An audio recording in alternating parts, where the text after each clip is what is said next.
Herkese merhaba, Nefis Yemek kanalıma hoş geldiniz. Bugün sizlere yazın da gelmesiyle birlikte güzel bir limonata tarifi vereceğim.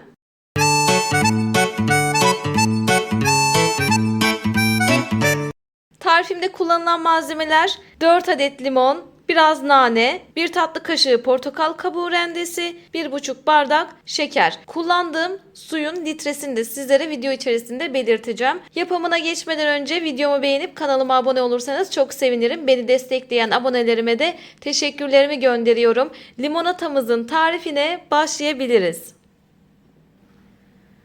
Tarifimize ilk olarak limonlarımızın kabuklarını rendeleyerek başlayacağız. Şöyle portakallarımı da kışın rendelemiş ve dolabımın buzluğunda muhafaza etmiştim. Şimdi de aynı şekilde limonlarımı rendeleyeceğim. Hemen rendelemeye başlayalım. Beyaz yerlerine çok girmeden rendeliyorum.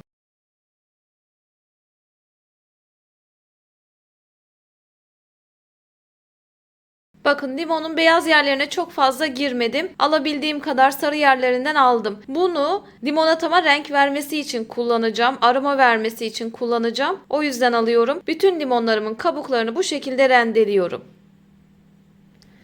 Limonlarımızın kabuklarını rendeledikten sonra rendelenmiş portakal kabuklarını da ekliyorum.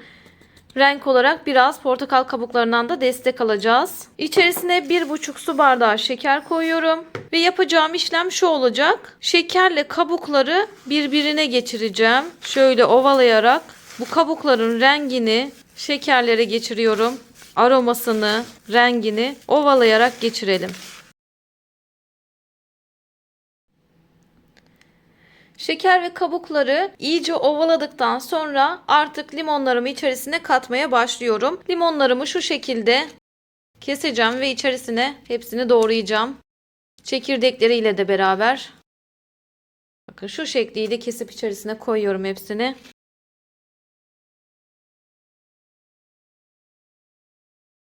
Bunu portakal suyu için de yapabilirsiniz bu tarifi.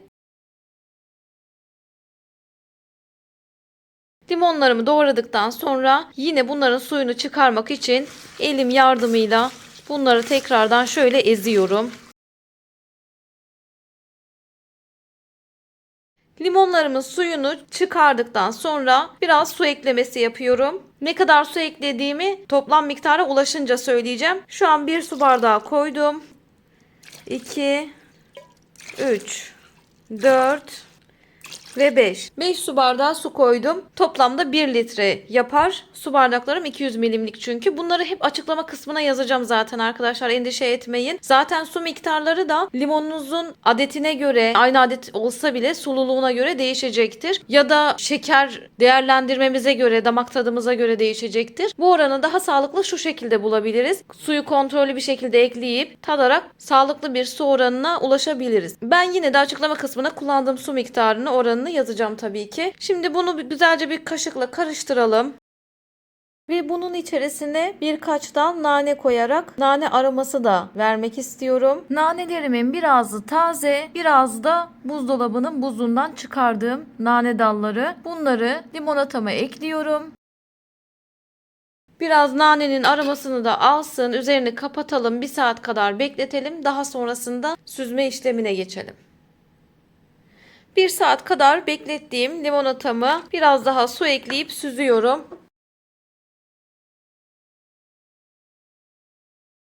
2,5 su bardağı kadar yine su ekledim. Toplamda 1,5 litre olmuş oldu. Şöyle sık dokulu bir süzgeç yardımıyla süzüyorum limonatamı.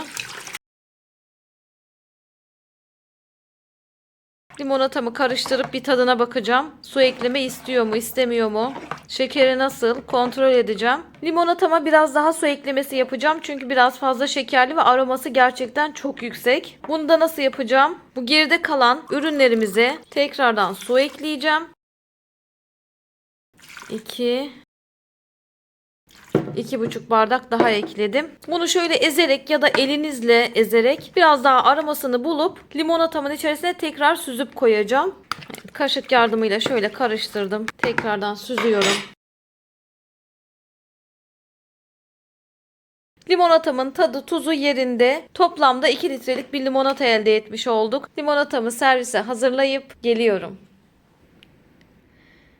Ve limonatam hazır. Gördüğünüz gibi rengiyle çok güzel. Tadıyla da gerçekten enfes, leziz bir limonata oldu. Evinizde kendi ellerinizle hazırlayabileceğiniz doğal bir içecek. Yazın sizin içinizi serinletecek, ferahlatacak, fresh bir tat. Sizler de beğendiyseniz videoma like atıp kanalıma abone olursanız çok sevinirim. Beni abone olarak ve like atarak destekleyen takipçilerime de çok teşekkür ediyorum. Herkese afiyet olsun. Bir sonraki tarifte görüşmek üzere. Hoşça kalın.